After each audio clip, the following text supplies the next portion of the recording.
Welcome. Today we're going to be discussing the technique glancing wing, some of the problems that can occur during its execution and how to fix those problems, but we are also going to be discussing some of the more sophisticated inserts that you can do with this technique, because this is a higher ranking technique which adds a lot of sophistication to the technique, and what we're going to do is continue to not only show you the ideal phase but places in which you can enhance the technique.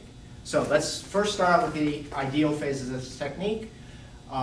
The thing you need to consider this is a lot of the techniques start from a non-ready position. This technique actually starts from a ready position, and not only does it start from a ready position, it starts from a baiting position. A lot of times we'll bait in a specific manner. What we're doing is we're baiting in an upside down manner, meaning the left hand is framing and the right hand is framing the top. A lot of times we'll do it this way, and in this case we're going to do it this way. So what that does is it forces the opponent to punch where we want them to punch. If you've noticed, the hand is here, ready to block my face. My left arm is blocking the lower part, and my right arm is horizontally across, which means the one spot that they can openly hit me is the ribs, which is what I want them to do. Now, let's take into consideration what's happening with this partner. He could be in a standing position like this, or he could be in a right neutral bow or a left neutral bow. So what we're going to do is we're going to start from a standing position. That leaves me less time to react, but it makes it easier for us to demo this technique also. So what we're going to do is we're going to get into our frame position or baiting position. This opponent is going to do a right uppercut or left uppercut into our right ribs. So that's a purposeful thing. We're guiding them in to do that. So why are we doing that? Because what we're going to do is we're going to attack not only their attack, but the attacker at the exact same time. So how do you do that? So what I'm going to do is I'm going to use my right hand as the pivot point in order to time this to move the weapon out of the way, the attacking weapon out of the way, and I'm going to use my left hand in order to punch simultaneously with one another. The key here is timing, how you do this timing. What you don't want to do is block and then punch, or punch and then block. What you want to do is put those two together. So as he comes in, you want to pop and block at the same time, taking advantage of his forward momentum or borrowing his force, and then diverting his weapon at the same time or simultaneously. So let's do that one more time. So we get him baited, he goes to punch, and he runs right into that punch. Now, the next motion here is going to come around and do the punch. But notice what's happening here. I'm coming all the way around the clock without hitting this opponent. The ideal phase just comes across and does the uppercut. What we're going to do is we're going to insert something halfway through, which will take this opponent's mind off of what's going on. So I could either do a punch, a claw, a rake, heel palm, any number of things. What we're going to stick with is a rising back knuckle to come underneath his chin. Make sure that you do not hit with the top of your hand, or you're going to end up breaking the back of your hand. What you want to do is hit with the top of those knuckles, like a regular back knuckle on the horizontal. This is just done on the vertical. So what happens, and the reason why I like to do that is because I begin to shift. I use that shift in order to rise up into the punch, and then I do my settle and torque into the uppercut. Now notice what's happening here with my left hand and my body. I'm doing what's called third handing. I don't want to hand away from my body as I did this uppercut, or I'm going to end up eating this guy's elbow.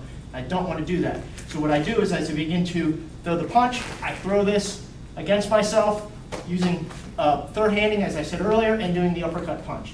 Now notice what happens here. As I begin to apply this, I keep him under control with his height, depth, and width, coming up at a 45-degree angle. Very easy to do, and if you do that punch, notice what happens. So let's walk through this one more time because it's such a sophisticated motion. You walk in, pop, hit into this, rise up with the back knuckle, settle with the uppercut. Next thing is the glancing wing part. We want to press this hand down. We have to worry about what's happening with this press down. We don't want to miss the hand, start to rear over back to hit us. What we want to do is press it into their body so that they can't use this. Notice what's happening here. I'm doing what's called a pinning check. Now, just like the beginning, we don't want to do the pinning check and then the hit. We want to do them simultaneously, just like we did the elbow and the punch here. We want to do the press and the heel palm at the same time. So let's take it from this piece, from the hit. We want to shoot and hit at the same time. Notice what's happening here.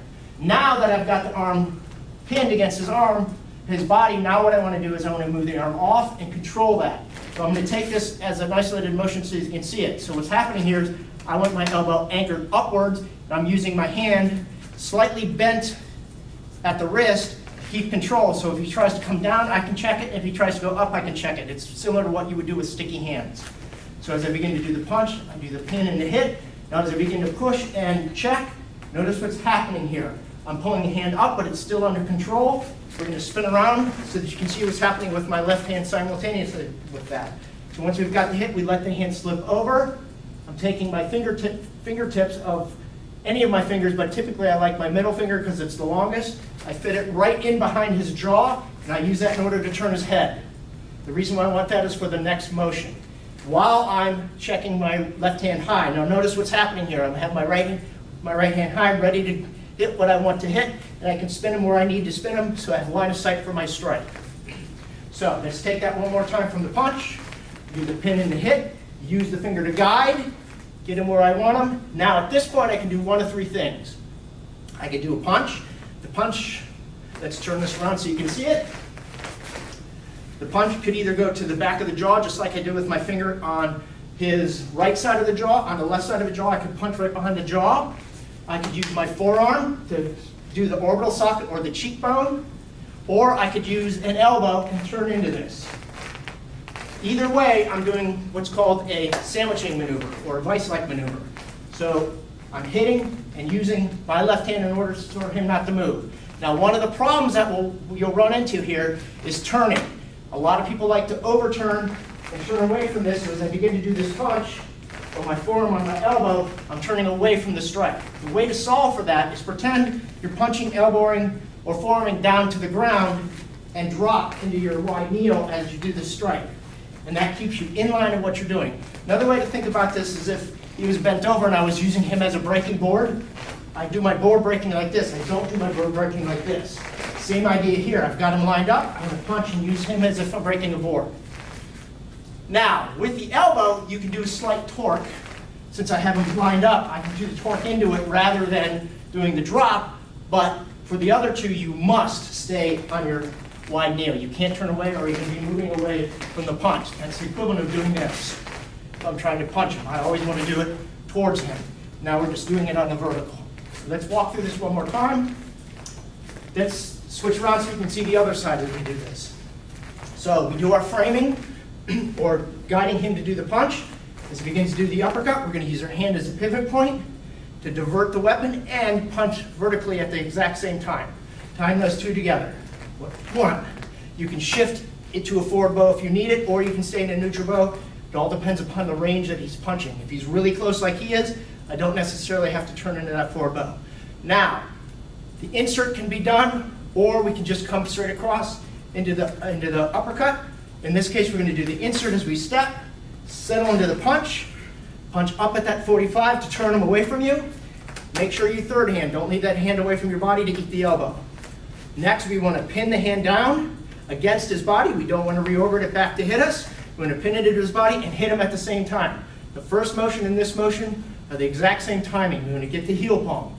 Then what we want to do is come across and begin to spin him. Let's turn one more time so you can see it from this side now. Spin him across. We want to check this hand, anchoring the elbow up instead of anchoring the elbow down, using the hand and arm to check in case he begins to try and hit us. Line the punch up, either punch straight down, dropping down into that wide kneel, forearm into the orbital eye socket, or elbow into the back of the jaw again, and then cross out. Let's do it one more time from the other angle, so you can see it slightly faster. There's 1, 2, 3, 4, 5. Cross out.